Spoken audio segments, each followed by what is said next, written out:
দুই দিকে দুই সাথী ভাই, বিজখানে আমার নবী জিন্দা শুয়ে রয়।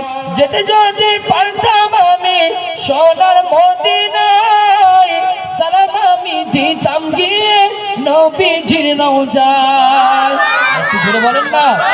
যেতে যদি পারতাম আমি সোনার মদিনায়, সালাম আমি দিতাম গিয়ে নবীজির রওজায়। মদিনার ওই ধুলাবালি পাই যদি সামনে আমি, মাখতাম আমি সুরমা বলে হায়। বিজখানে আমার নবী জিন্দা শুয়ে রয়। আল্লাহুম্মা সাল্লিনা।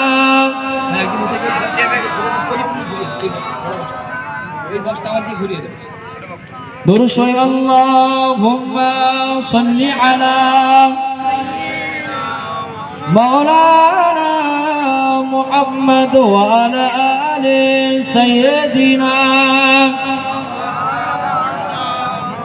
ও ভাই, তাহলে যে কথা আলোচনা করছিলাম মাঝে মাঝে একটু ব্যবহার করতে হয়, বুঝতে পেরেছেন? নাহলে লোকজন তো সব বাইরে আছেন, তো যুবক ছেলেরা বিশেষ করে আসবে না, এই জন্য একটু ব্যবহার করতে হয়। কেউ রাগ করছেন নাকি? রাগ করবেন না। চলেন তাহলে যে কথা আলোচনা করছিলাম ভুলে যাবেন। লা ইকরাহা ফিদ্দিন। আল্লাহ নবীর একজন সাহাবীকে নিয়ে যদি আলোচনা করি, জীবন আমাদের রাতের পর রাত অতিবাহিত হয়ে যাবে। সেই বায়ান তানাদের ইসলামের প্রতি যে কোরবান, ইসলামের প্রতি যে মহাব্বত, তারা শেষ করতে পারবে না। আমরা শুধু খালি বলি নবীর মহাব্বত, নবীকে ভালোবাসি, নবীকে প্রেম করি। কেমন নবীকে প্রেম করে জানেন মুসলমান? একটা ফাঁকা জায়গায় যাচ্ছে, যেতে যেতে মসজিদ থেকে সবে মাত্র নামাজ পড়ে বার হয়েছে, জানেন বাপ? মসজিদ থেকে সবে মাত্র নামাজ পড়ে বার হয়েছে। নবীর মহাব্বত আমি একটু শিক্ষা দিচ্ছি, দেখেন আল্লাহর হুকুম আমি একটু বলছি। চাচা টাটকা টাটকা নামাজি, মাথায় টুপি আছে। বর্ষার সময় আপনাদের এদিকে পুকুর টুকুর ডুবে যায় তো, হ্যাঁ? ডুবে গেলে কি মাছ টাছগুলো উপরে ঘায়ে মেরে উঠে যায় না রাস্তায়? সলিমুদ্দিন চাচার পুকুর থেকে একটা মাছ এখন রাস্তার মধ্যে উঠে পড়েছে। আর এদিকে কলিমুদ্দিন চাচা টাটকা টাটকা নামাজি, নামাজ পড়ে পড়ে যাচ্ছে আর দেখছে এই মাছটা এরকম ছটকাচ্ছে রাস্তায় পড়ে। ও তো সলিমুদ্দিন চাচার পুকুর থেকে লাভ মেরেছে। এ কলিমুদ্দিন চাচা টাটকা টাটকা নামাজি, একবার এদিক একবার ওদিক, দেখে তো কেউ নাই, একদম ভালোভাবে করা যাবে। চাচা মাছটাকে নিয়ে, লুঙ্গিটা ছিল হাঁটুর নিচে, একদম তুলে নিয়ে এইভাবে, মাথায় টুপি আছে বলো, মাথায় টুপি খোলেনি, চাচা এইভাবে লুঙ্গিটা তুলে নিয়ে মাছটাকে নিয়ে চাচির কাছে গিয়ে বলে, ও সচিনার মা নিয়ে এসেছি, একদম খুব লাভ করেছি নামাজ পড়তে গিয়ে। বলে কি গো? সলিমুদ্দিনের পুকুরে বলিস না, জানো বড় মাছ লাভ মেরে উঠেছে। হ্যাঁ ধরেছি, কায়দা করে রান্না কর। কি নেই? আদা রসুন আছে, পেঁয়াজ আছে? বলে হ্যাঁ সব আছে। বলে তাড়াতাড়ি ভালো করে রান্না করো। বাবা, ও কি প্রকৃত মুসলমান? শুধু খালি নামাজ পড়ে, বলেন শুধু খালি নামাজ পড়ে, কিন্তু হারাম হালাল বেছে চলে না। এরকম নামাজে কোনো লাভ আছে? নামাজও পড়বে, হারামও খাবে, কোনো হবে? আমি বোঝাতে চাচ্ছি, কষ্ট নিচ্ছেন না আপনারা? হ্যাঁ, বড় বড় কথা বলছি নাকি? একটু সময় দেন, কিছু হলে বুঝতে পারবেন। আল্লাহ যদি চাই, আল্লাহ যদি বলাই, কিছু বলবো ইনশাআল্লাহ। তাহলে চলেন একজন সাহাবীকে নিয়ে যদি আমরা আলোচনা করি, আমরা বুঝতে পারবো নবীর সাহাবীদের কি গুরুত্ব, কি ফজিলাত ছিল। আল্লাহ নবীর সাহাবী আবু বকরকে নিয়ে আমি ধরেছিলাম, তাই না? আবু বকরকে আলোচনা করছিলাম, এনার কথাটাই আলোচনা করা যাক, পরে আবার অন্য সাহাবীর কথা আলোচনা হবে। এই আবু বকর সিদ্দিকের কথা বললাম, যিনি ইসলামের জন্য এত মার খেয়েছে। উনি তো যখন মার খাচ্ছিল তখন তো বলেই দিতে পারতেন, না আমাকে তোমরা মেরো না, আমি তোমাদের দলে চলে যাচ্ছি। বলে দিলে আর মার খেতে হতো? বলেন, মার খেতে হতো না। উনি তো বলেননি, না আমাকে তোমরা মেরে যদিও ফেলো, আমি ততক্ষণও আমি ইসলাম থেকে আমি বেরিয়ে যাব না, ইসলামকে আমি ছাড়বো না। সেই আবু বকর সিদ্দিক দেখুন ইসলামের জন্য কি কুরবান। তাবুকের যুদ্ধ হবে, আল্লাহ নবী বললেন, বাবা সাহাবীরা যুদ্ধ করতে যাব, কার কাছে কি মাল সামান পত্র আছে, আবু বকর তুমি আমার কাছে নিয়ে এসো, আমার কাছে জমা দাও, কার কাছে কি মাল আছে। ও বাপ, যুদ্ধ করতে গেলে অস্ত্র শস্ত্র কিনতে হয় না? হ্যাঁ, অনেক রকম ঢাল, তলোয়ার, ছুরি, অনেক কিছু কিনতে হয় তো, ঘোড়া। তো আল্লাহ নবী সাহাবীদেরকে এলান করে দিলেন, ও বাবা সাহাবীরা, তাদের কাছে কি আছে নিয়ে এসো। ইসলামের যুদ্ধ হবে, তাবুকের যুদ্ধ। কাফেরদেরকে অস্বীকার করব, কাফেরদেরকে মানবো না, মানছি না, ওদের প্রতি যুদ্ধ করব। কার কাছে কি আছে নিয়ে এসো, টাকা নিয়ে এসো, অর্থ নিয়ে এসো, যা কাছে যা আছে নিয়ে এসো। সেই আবু বকর সিদ্দিকও শুনেছেন, তিনিও তো নিয়ে আসবেন নাকি, কিছু আনবেন না? আল্লাহ নবী যখন এই কথাটি বললেন, ও যুবকেরা, ও আমার মুরব্বি বাপ জানেরা, ভাইরা, বোনেরা, মহিলারা, আল্লাহ নবী সাহাবীদেরকে এই কথাটা বলা মাত্র যে যার মতো বাড়িতে যা কিছু মাল ছিল, কিছু মাল বাড়িতে রেখে আসে, বিবি মাল বাচ্চার জন্য রেখে আসলো, আর কিছু মাল নিয়ে আল্লাহ নবীর হাতে জমা দিল, আল্লাহ নবীর দরবারেতে নিয়ে আসলো। ও যুবকেরা, সবাই মাল দিল, সবাই সম্পদ দিল, যুদ্ধের জন্য সবাই অর্থ দিল। আল্লাহ নবী দেখতে পেলেন, আল্লাহ নবী ফলো করলেন, আবু বকরকে দেখতে পেলেন না, আবু বকরকে দেখতে পেলেন না। ও যুবকেরা, আবু বকর সিদ্দিক কিছুক্ষণ পরে টুকটুক টুকটুক করেছে একটা প্লেয়ারের গায়েতে ঠেক দিয়ে দাঁড়িয়ে পড়ল। ঠেক দিয়ে যেই না দাঁড়িয়ে গেল, আল্লাহ নবী দেখে নিলেন, আল্লাহ নবী নজরেতে পড়ে গেলেন। আল্লাহ নবী জানিয়ে দিলেন, ও বাবাজি আবু বকর, তুমি কেন প্লেয়ারের গায়েতে ঠেক দিয়ে দাঁড়িয়ে আছো বাবা? সবাই তো দিল বাবা, ইসলামের জন্য সবাই তো দিল বাবা। ও বাবাজি আবু বকর, তুমি কি কিছু দেবে না? তুমি কি কিছু দান করবে না? ও যুবকেরা, এই কথাটা বলার সাথে সাথে হযরত আবু বকর সিদ্দিক একটা পুটলা নিয়ে আল্লাহ নবীর হাতেতে তুলে দিলেন, আল্লাহ নবীর কাছেতে দিয়ে দিলেন। আল্লাহ নবী জিজ্ঞাসা করলেন, আল্লাহ নবী বলতে লাগলেন, ও বাবাজি আবু বকর, ও বাবাজি আবু বকর, আমাকে কি দিলে বাবা? আল্লাহ নবী সাহাবী জানিয়ে দিলেন, ইয়া রাসূলুল্লাহ, হাবিবাল্লাহ, ইয়া রাসূলুল্লাহ, হাবিবাল্লাহ, আল্লাহ পাকের নবী, আমি আবু বকর, আমার বাড়িতে যা কিছু ছিল হুজুর, যা অর্থ ছিল হুজুর, যা সম্পদ ছিল হুজুর, আমি আবু বকর আপনার দরবারে হাজির করেছি, আপনার কাছে নিয়ে এসেছি। আল্লাহ নবী জানিয়ে দিলেন, আল্লাহ নবী শুনিয়ে দিলেন, ও বাবাজি আবু বকর, বাড়ির জন্য কিছু রেখে আসনি বাবা, বিবি বাল বাচ্চার জন্য কিছু রেখে আসনি বাবা। আল্লাহ নবী সাহাবী হযরত আবু বকর সিদ্দিক আল্লাহ নবীকে জানিয়ে দিলেন, ইয়া রাসূলুল্লাহ, হাবিবাল্লাহ, বেয়াদবিটা মাফ করুন, গুস্তাখিটা ক্ষমা করুন, আমি আবু বকর বাড়িতে যা কিছু ছিল আপনার দরবারে হাজির কানা করে এসেছি। বাড়িতে শুধুমাত্র কেবলমাত্র আল্লাহ আল্লাহ রসুলকে রেখে এসেছি। আর একটু জোরে বলে, আরো জোরে বলে, বাড়িতে কাকে রেখে এসছে? আল্লাহ আল্লাহ রসুলকে রেখে এসেছেন। মাইকের আওয়াজ কমিয়ে দিলে হয়, বলেন?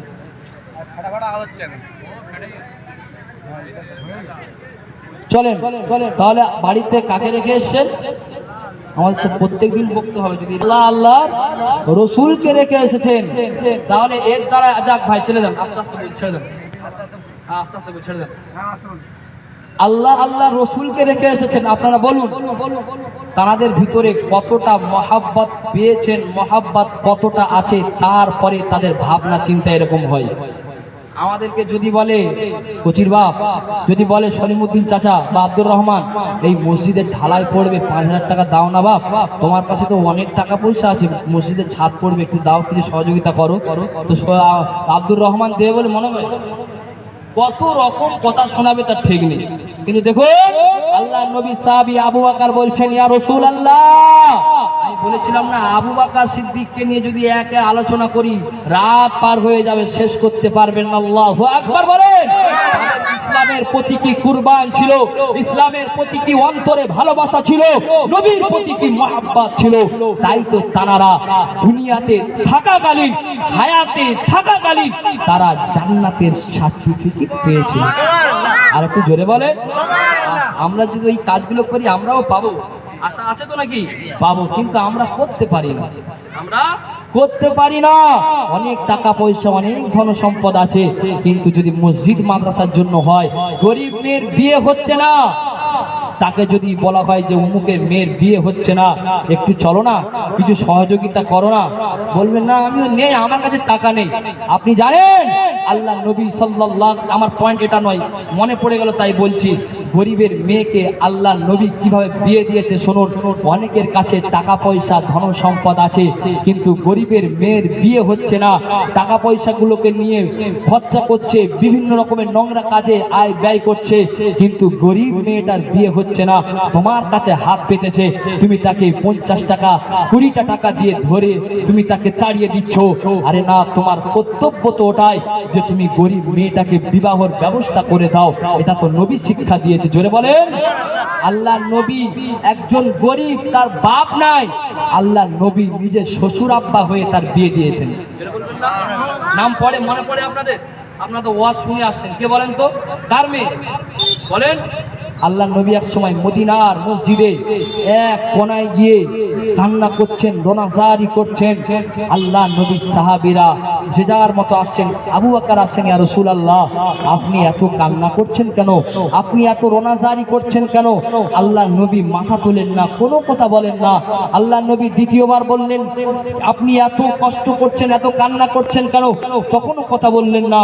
হযরত ওমর জিজ্ঞাসা করছেন কেন আপনি এত কান্না করছেন? আপনি বলুন।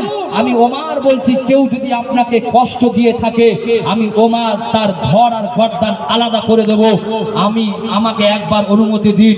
আল্লাহ নবী তখনও কথা বলছেন না।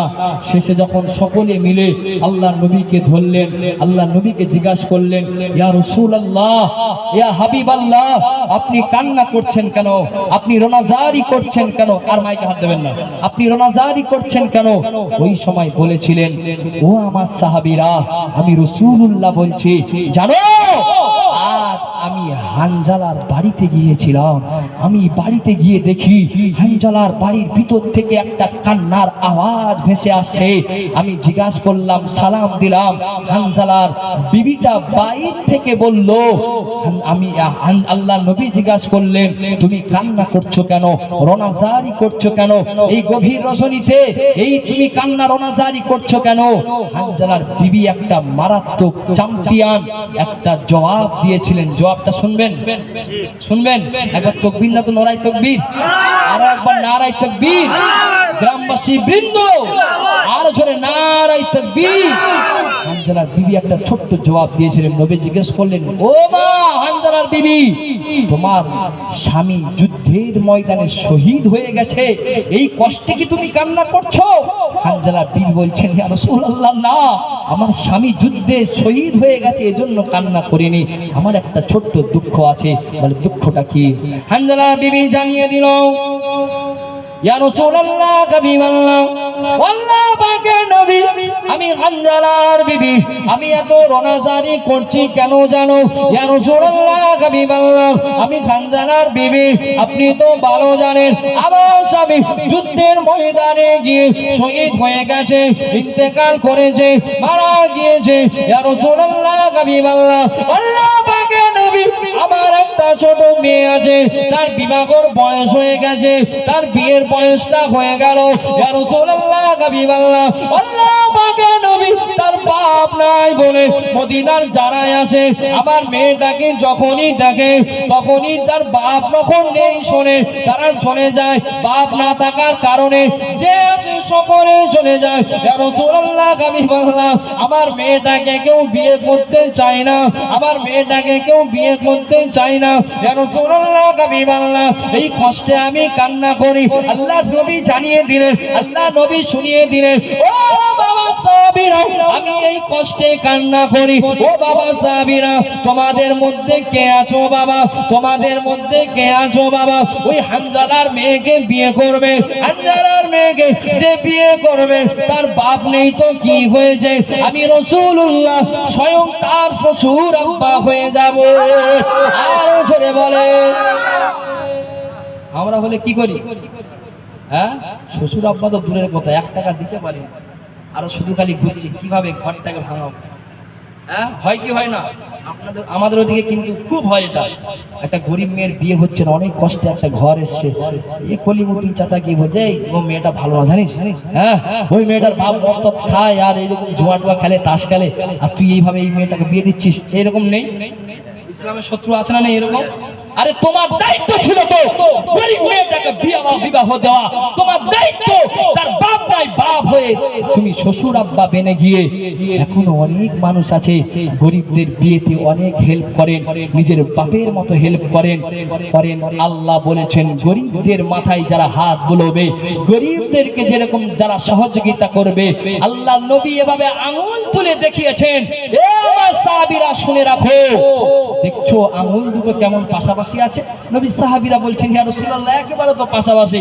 বলে যারা গরিবদেরকে সম্মান করবে, যারা গরিব বাচ্চাদেরকে মোহাব্বত করবে, গরিবদেরকে নিজেদের সন্তান যারা মনে করে নেবে, কিয়ামতের ময়দানে কঠিন হাসরের দিনে যদি মাথার উপরে সূর্যটা নেমে আসবে, মাথার ওই সূর্যের তাপে ঘিনুগুলো টকবক টকবক করে ফুটতে থাকবে, সেই সময় আমি আর ওই ব্যক্তি যে গরিবকে ভালোবেসেছিল, গরিবকে সম্মান করেছিল, আমি আর ওই ব্যক্তিটা এইরকম পাশাপাশি থাকবো।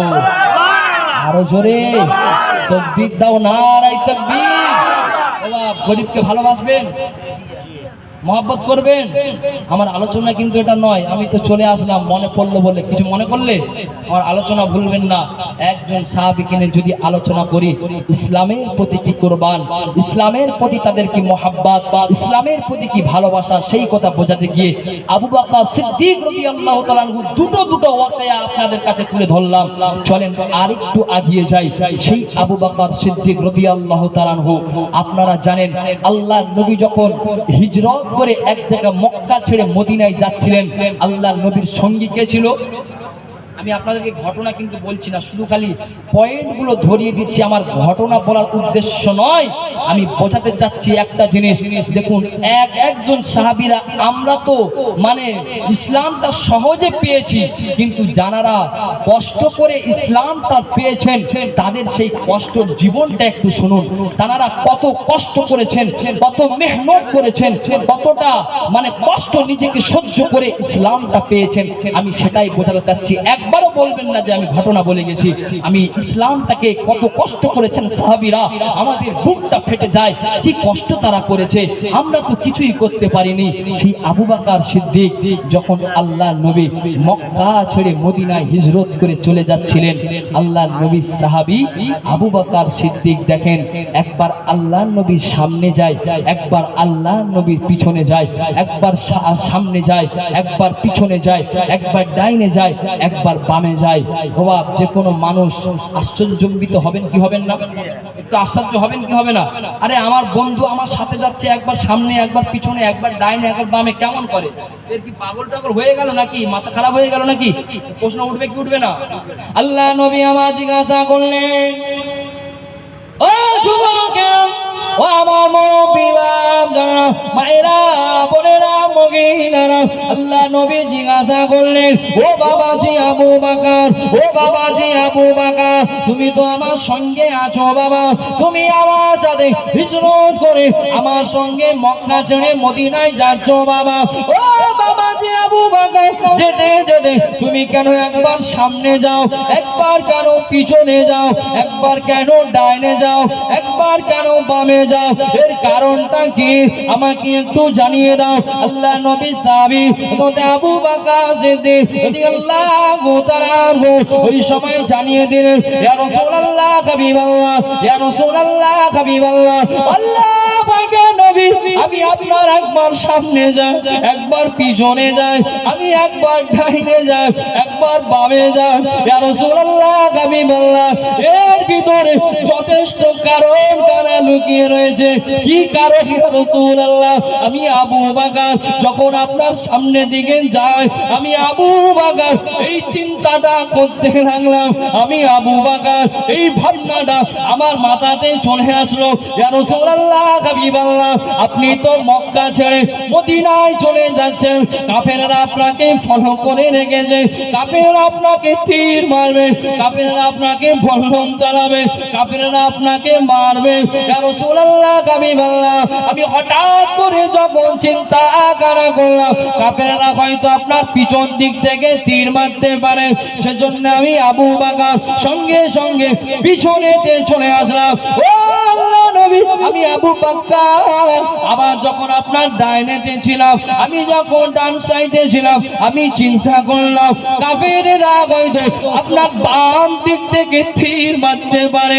আমি এই কষ্টে, আমি এই চিন্তা করে আবার বাম দিকে চলে গেলাম। ইয়া রাসূলুল্লাহ, হাবিবাল্লাহ, আল্লাহ পাকের নবী, আমি আবু বকর আমার শরীরে এক ফোঁটা রক্ত জিন্দা থাকতেও, এক ফোঁটা রক্ত থাকতেও আমি আবু বকর আপনার প্রতি এক টুকরো আঘাত আনতে দেব না। আরো একটু জোরে বলে তাকবীর, নারায়ে তাকবীর। বোঝাতে চাচ্ছেন কি, বুঝতে পেরেছেন? একজন সাহাবীকে আলোচনা করব বলেছি, তার এক একটা উদাহরণ যদি আমি দিই, আল্লাহু আকবার বলেন না, আল্লাহু আকবার বলেন না, একটু জোরে বলেন আল্লাহু আকবার, আর একটু জবান ছাড়িয়ে বলেন আল্লাহু আকবার। ইসলামের প্রতি কি কুরবান, কি কুরবান, কি কুরবান বলছে, কি ভাবনা, কি চিন্তা না হলে, কি মহাব্বত অন্তরে না থাকলে এরকম কাজ কেউ করে বলেন? সামনে যাচ্ছেন, হঠাৎ করে মনে পড়েছে নবীকে যদি পিছন দিক থেকে তীর মারে, না আমি পিছনে চলে যাই। আবার তিনি চিন্তা করলেন, না সামনে দিয়ে যদি মারে, আবার সামনে চলে গেলেন। যদি মনে করছেন যদি ডান দিক থেকে মারেন, আমার নবী কষ্ট পাবে, আমার নবীর বুকটা ফেটে যাবে, আমার নবী রক্তে রক্তাক্ত হয়ে যাবে, না আমি ডাইনে চলে যাই। আবার চিন্তা করলেন কাফের যদি বাঁ দিক থেকে মারে, আমার নবী রক্তে রক্তাক্ত হয়ে যাবে, আমার নবী কষ্ট পাবে, আমি বাঁ দিকে চলে যাই। কতটা অন্তরে ইসলামের প্রতি মহাব্বত, নবী যদি চলে যায় সব চলে যাবে, ইসলাম চলে যাবে। এখনো ইসলাম পরিপূর্ণ হয়নি, নবীকে আমরা যেতে দেব না, কাফেরদের হাত থেকে নবীকে বাঁচাবো, কাফেরদেরকে অস্বীকার করবই করব। তথাপিও আমরা মুনাফিকদের, কাফেরদের দলে যাব না, যত কষ্ট সহ্য করতে হয় হবে, আমরা কাফেরদেরকে মানব না। তাই তো নবী এক একজন সাহাবীকে আল্লাহ নবী এজন্য বলেছেন, নক্ষত্র নক্ষত্র তোমরা যাকেই অনুসরণ করবে, তোমরা অনুসরণ করা মাত্র তোমরা হিদায়াতের পথ ক্লিয়ার হয়ে যাবে। আল্লাহ নবী এমনি বলেননি, আল্লাহ নবী বলেছেন এমনি। কতটা মহব্বত আল্লাহ নবী দেখেছেন, কতটা ভালোবাসা আল্লাহ নবী টেস্ট করেছেন, তারপরে আল্লাহ নবী এই হাদিসটা এই জবান থেকে বলেছেন। নবী যেটা বলে সত্য বলে, নবী যা বলেন সত্য বলে, মিথ্যা আল্লাহ নবী বলেন না। তাই তো আমি আপনাদেরকে বোঝাতে চাইছি, এখনো পর্যন্ত আপনারা যারা কাফের, বেদীন, মুনাফিকদের আচার আচরণ, আল্লাহ আলহামদুলিল্লাহ আপনাদের গ্রামের মানুষ সকলে ভালো, কিন্তু এখনো আমার মুসলমান ভিতরে কিছু কাফের, বেদীনদের তাদের আচার ব্যবহার আমাদের ভিতরে আমরা জায়গা দিয়েছি, তাদের ভিতরে আমরা চলাচল করছি। একেবারে সেগুলো করবেন না, সে থেকে আপনারা বঞ্চিত থাকুন। অনেক মুসলিম সমাজ ওই কাফেরদের সঙ্গে হাত মিলিয়ে চলছে, চলেননি? অনেকে চলছে, অনেকে অনেকে। সুতরাং আমাদেরকে বাঁচতে হবে। নবী সাহাবীরা কিভাবে বেঁচেছে? কষ্ট আসবে, হক হতে থাকলে কষ্ট আসবে, আসবে আসবে আসবে, কিন্তু ওই হকের পথে যারা মাথা উঁচু করে দাঁড়াবে তারাই হবে শহীদ।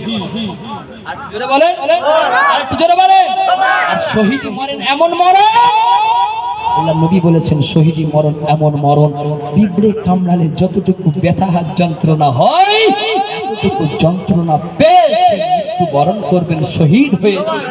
আপনারা শহীদ মরণ চান না? আরে শহীদি মরণ এমন একটা মরণ, আল্লাহ বলছেন শহীদি মরণের কোন জানা গোসল দিতে হবে না। তারা যে কাফনে আছে, যে কাপড়ে আছে, যে মানে পোশাকে আছে, সেই পোশাক পরিয়ে তাকে কবরে দিয়ে দাও।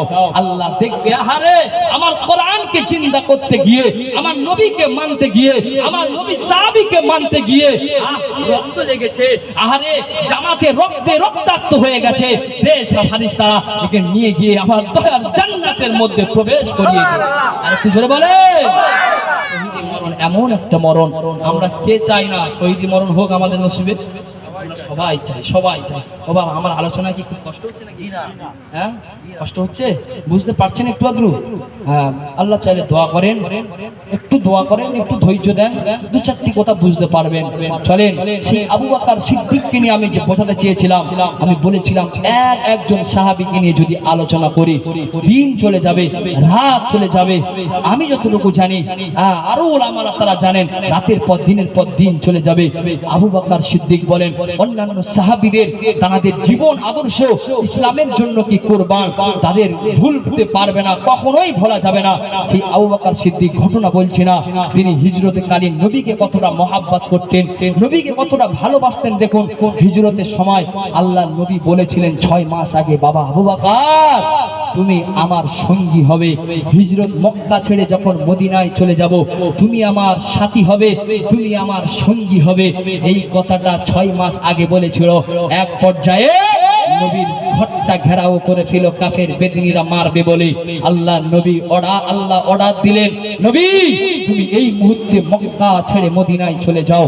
আল্লাহ নবী সোজা গিয়ে আবু বকর সিদ্দিকের বাড়িতে চলে গেলেন। জোরে বলেন, আবু বকর সিদ্দিকের বাড়িতে গিয়ে, ও যুবকেরা, ও আমার মুরব্বি বাপজানেরা, মায়েরা, বোনেরা, মহিলারা, আবু বকর সিদ্দিকের বাড়িতে গিয়ে আল্লাহ নবী একবার সালাম কানা দিলেন। ইয়া রাসূল, আল্লাহ নবী একবার সালাম দিলেন, ভিতর থেকে সালামের উত্তর দিলেন।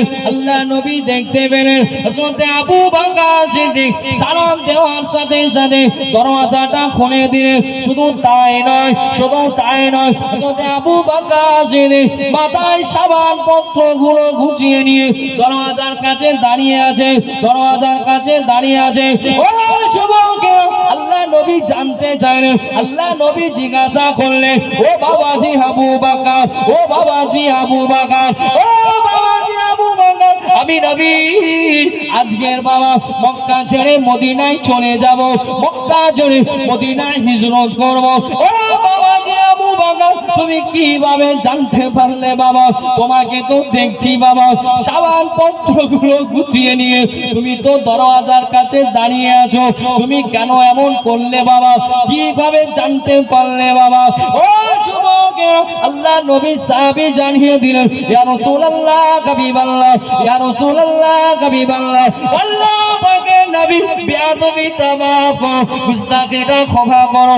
আমি আবু বকর, আমাকে যেদিন থেকে বলেছিলেন, ও বাবা আবু বকর তুমি আমার সঙ্গী হবে, তুমি আমার সাথী হবে, ইয়া রাসূলুল্লাহ হাবিবাল্লাহ, আমি আবু বকর ওই দিন থেকে সাবান পত্রগুলো গুছিয়ে নিয়ে ঘুমটাকে কামাই করে দিয়ে বিছানায় পিঠ লাগাই না, ইয়া রাসূলুল্লাহ হাবিবাল্লাহ, আমি সাবান পত্রগুলো গুছিয়ে নিয়ে দরওয়াজার কাছে দাঁড়িয়ে দাঁড়িয়ে রাতটা অতিবাহিত করে দিয়েছি।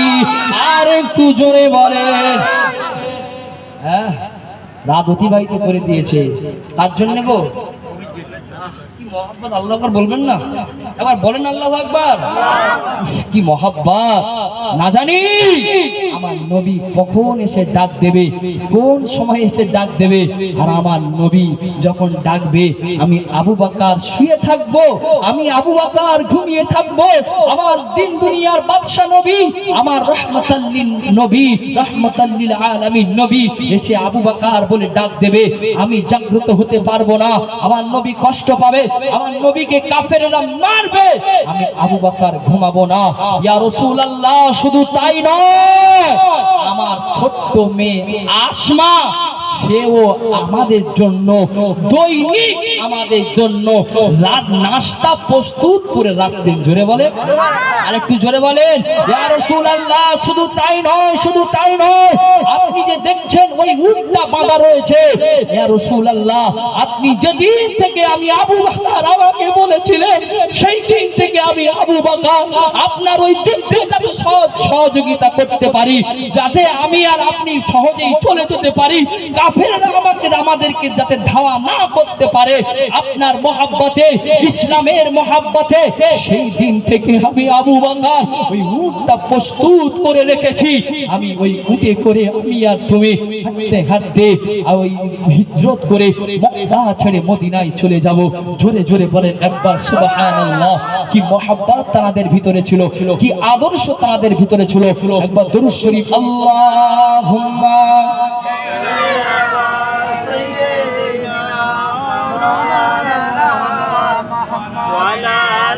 ওয়ালা আলি সাইয়্যিদিনা।